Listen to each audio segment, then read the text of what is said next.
everyone, it's Stephanie here and welcome back to another video. Today we are going to be playing with the freshly picked Die-namics. Where I live, we have just gotten another blast of winter weather. And even though I love the winter, I'm kind of in the mood for spring and spring colors, so I decided to pull out some flowers and create with these today. So what I've done is I've die cut all of the pieces from this die set. You can see I have the die set on the left that has all of the different pieces. And what I've done is die cut them all from white cardstock so that I can color them in with Copic markers. You can see here that the cluster of flowers actually fits perfectly inside that watering can, and then it has smaller pieces that can layer on top. I love this because it allows me to create that big cluster of flowers without having lots of small parts that I have to kind of assemble inside the vase or the watering can. And if you aren't sure on how to assemble everything, we have a PDF on our website with this product, and you can print this out to be able to see exactly what you can die cut and how everything is kind of meant to layer. Of course, you don't have to do it this way. You can layer it however you want. Flowers can look all sorts of different ways, so kind of have fun and be creative with it, or die cut multiples and layer a bunch of them together. For my flower arrangement today, I'm going to stay pretty similar to how it's intended to be assembled, just so you can see it when it's all finished. So the first thing I'm going to do is I'm going to start coloring the watering can. So I decided to do mine in shades of gray. I wanted to kind of look weathered and look like an outdoor tin watering can. So I picked out some tea colors and I started to color in the can. Now I was going to use the T1 for my lightest, but I felt like it was a little bit darker than I was going for, so I did come in with the T0 and use that as my base coat. And now I'm going to use the rest of the teas to start to add some shading. I do have a T7 out. I was going to use that for the darkest of the grays, but I decided to not use that one at all, so I don't actually even use that one on this. The T5 is my darkest and the T3 is my medium, and then I use the T1 and the T0 to blend that out. So I just used the darker and the medium to kind of create some texture and dimension to the watering can, and then I blended that out with a T1 and a T0.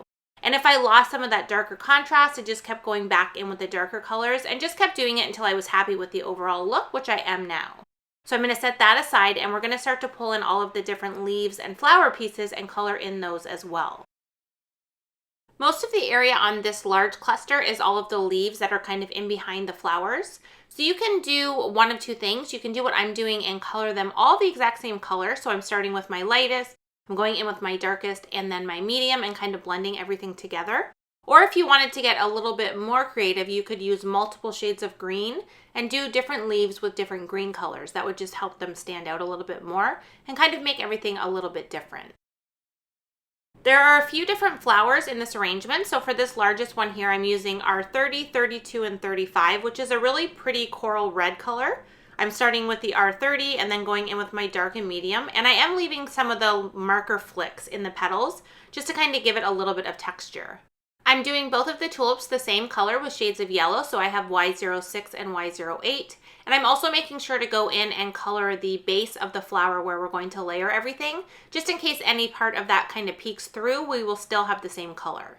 I did the other layering flower with shades of pink, a lighter and a darker, and then I went in and did the individual leaves as well as the little berries. I did the berries in two different shades of blue. They could be bluebells, berries, whatever you want to make them, so just kind of pick a color that you think coordinates nicely with the cluster of flowers.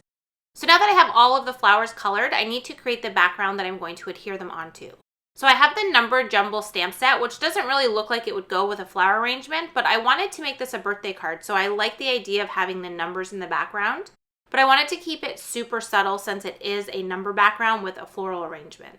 So what I decided to do was stamp it onto my white cardstock panel with Versamark ink.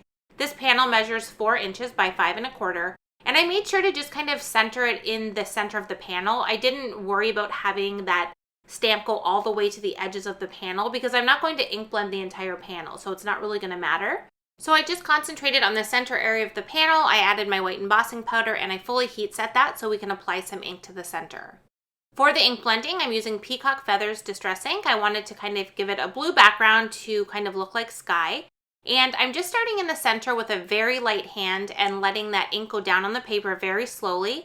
I don't want to have any kind of blotchiness and I don't want to have it super, super dark. I just want to have a really nice blue background, a little bit darker in the center, and let it fade off as we make our way towards the edges of the panel. So I'm just going to continue adding the ink. You can continue to add very easily, but it's really hard to take ink away, which is why I like to just take my time and use a very light hand. Once I was happy with the ink blending, I did do a spritz of water on top of it just to kind of give it a little bit more of a textured look.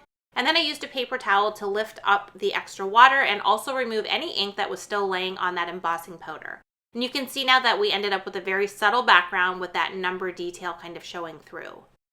So now the last thing we need to do before we start to assemble the card is to adhere all of the flower pieces to the large piece that we colored first. So I'm just using some liquid glue and I'm going to adhere all of these directly on top of the areas that they're intended to go. And I'm using my tweezers to kind of help me pick it up and move things around just because they are a little bit small, so it makes it a little bit easier to kind of maneuver everything. For the largest flower there, I put it right on top of that tall stem. And then I also colored a center for that since I had forgotten to do that and added that to the middle. I'm adding the little bluebells or the blueberries to the arrangement. And then the last thing I'm going to do is I'm going to add all of the individual leaves. And if you look at the reference sheet, it will show you where all of these small pieces go as well. You can use some dimensional adhesive on these little pieces that you add on if you want to add more dimension to it. But I decided to keep everything completely flat on the arrangement. And then the last thing I need to do on here once I have those leaves attached is just take my markers once again and just add some shading to the additional leaves that I added. I only colored the base layer when I colored them just to give them a little bit of color, but I did need to add that little bit of extra to them to give them that same texture.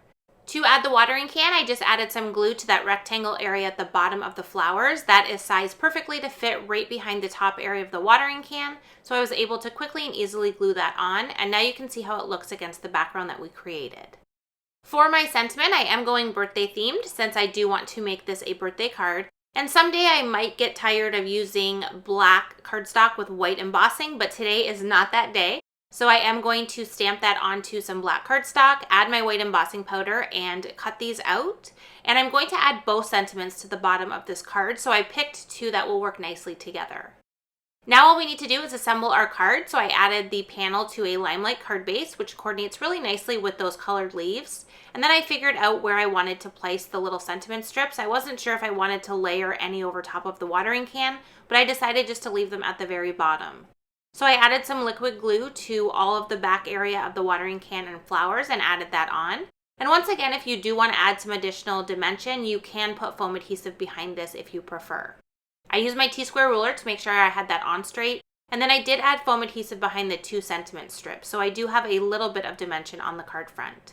So I just lined up that first one directly underneath of the watering can and then added the second one underneath of that. And I did put everything center on the card. Once I was done adding the sentiment, I did think it looked a little bit too plain at the bottom of the watering can. So I took some additional die cut pieces and colored them in. I have a little leaf cluster here that I cut from the large arrangement. And I also have a little tulip that I colored with the same reds as the large flower. And I was going to adhere both of them, but I didn't like how the tulip looked. I only liked that little leaf cluster. So I tucked it in behind the watering can and I was much happier with the look once I did that.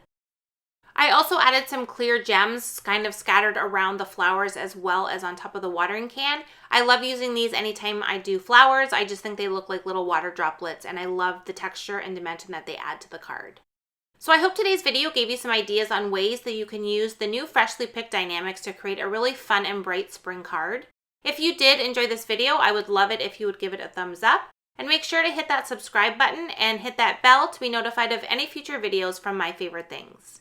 As always, I appreciate you being here and I hope to see you again soon. Thanks so much for watching.